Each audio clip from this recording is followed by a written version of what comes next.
ಅನ್ಯಾಯವೆಂದು ತೋರದಿರಿ, ಅನ್ಯಾಯವೆಂದು ತೋರದಿರಿ. ಧಿಕ್ಕಾರ ಧಿಕ್ಕಾರ ಧಿಕ್ಕಾರ, ಹೊಸ ವಕ್ಫ್ ಆಕ್ಟ್ಗೆ ಧಿಕ್ಕಾರ, ಹೊಸ ವಕ್ಫ್ ಆಕ್ಟ್ಗೆ ಧಿಕ್ಕಾರ.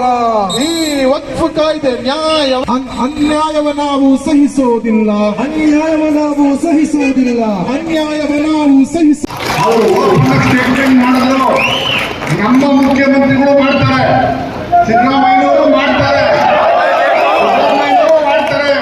ಮಾಡಬೇಕು, ಮಾಡಿಸಬೇಕು. ನಾವೆಲ್ಲ ಸೇರಿ ನಮಗೆ ಪಂಜಾಬಿನ ಸಿಂಗ್ ನಿಮಗೆ ನಿಮ್ಮ ಹೋರಾಟದ ಮುಖಾಂತರ ಗೆಲ್ಲಲಿಕ್ಕೆ ಸಾಧ್ಯ ಆಗದಿದ್ರೆ ನೀವೆಲ್ಲರೂ ಪಂಜಾಬಿಗೆ ಬನ್ನಿ, ನಾವು ಹೋರಾಟ ಮಾಡಿ ನಿಮಗೆ ಗೆಲ್ಲಿಸ್ಕೊಡ್ತೀವಿ ಅಂತ ಹೇಳಿ.